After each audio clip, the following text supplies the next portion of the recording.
Düldül Medya təqdim edir.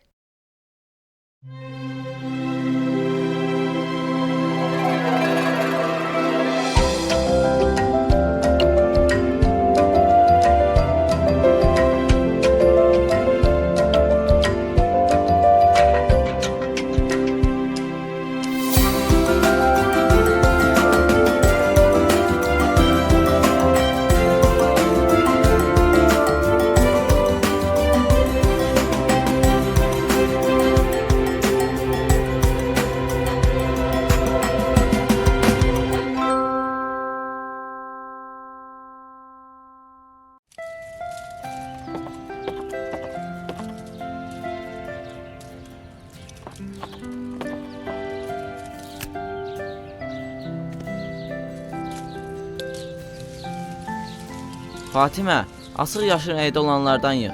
Tünd rəngdə olanlar dolma üçün yararlı deyil. Yaxşı. Mənim yığdığım üzüm yarpaqları hanı? Uf, axı bu qab üzüm yarpaqları ilə dolu idi. Ay!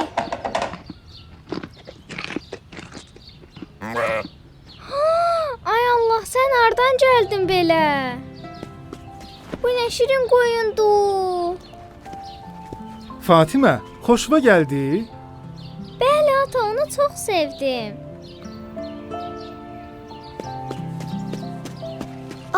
Nə qəşəng qoyundu belə. Fatimə, gəl ona ad qoyaq. Hə, gəl qoyaq. Onun adı Pambıq olsun. Bax, tüklər də pambıq kimi yumşaqdır. Hə, olsun, qəşəng addır. Ata, qoyunu Qurban Bayramı üçün almısan? Bəli oğlum.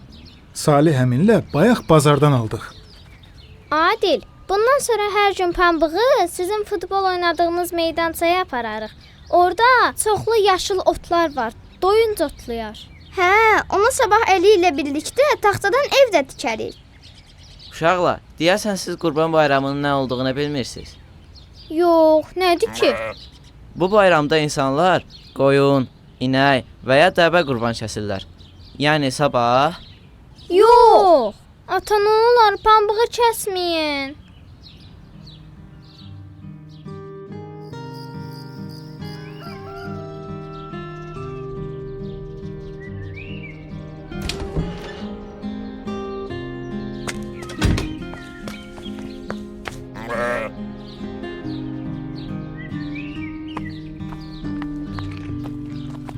Narahat olma pambıq, qoymaram səni kəssinlər.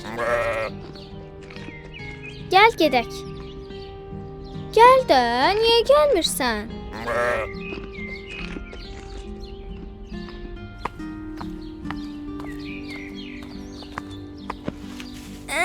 Gəl gedək də.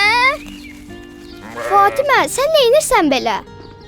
Adil, əgər pambıq burada qalsa, atacıl onu birazdan kəsəcəklər. Axı biz nə edə bilərik?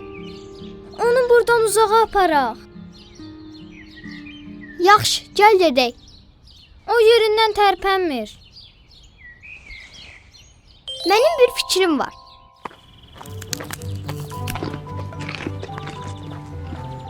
Afərin sənə pambıq. Adil, biz indi hara gedirik? Gəl futbol meydançasına gedək. Pambıq orada otlayar, biz də bir şey fikirləşərik. Gəl gedək.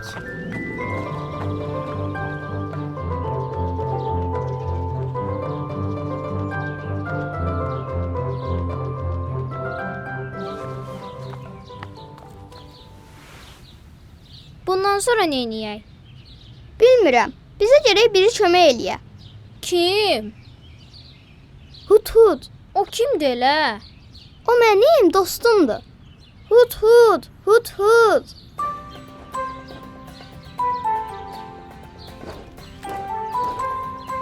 Sabahın xeyir Hut. Bax, bu mənim bacım Fatimədir. Hər vaxtınız xeyir uşaqlar. Tanış olduğuma şad oldum Fatimə. Mənim də adım Hudhuddur. Sən necə danışırsan? Axı quşlar danışmır. Əgər Allah istəsə, hər şey danışa bilər. Hut, bax, bu atamızın qurbanlıq üçün aldığı qoyundur. Fatimə ilə mən ona pambıq adını verdik. Bu nə şirin qoyundu belə? Ancaq atamız onu bu gün kəsmək istəyirdi. Biz də Fatimə ilə onu evdən qaçırtdıq. Bizə kömək edə bilərsən? İstəmirik atamız onu kəssin. Uşaqlar, pambığı çox sevdiyinizi bilirəm.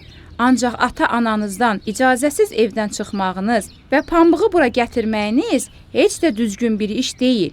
Yəqin ki, indi valideynləriniz hər yerdə sizi axtarır. Əgər pambığı bura gətirməsəydik, onu öldürərdilər. Hər bir canlı bir gün öləcək.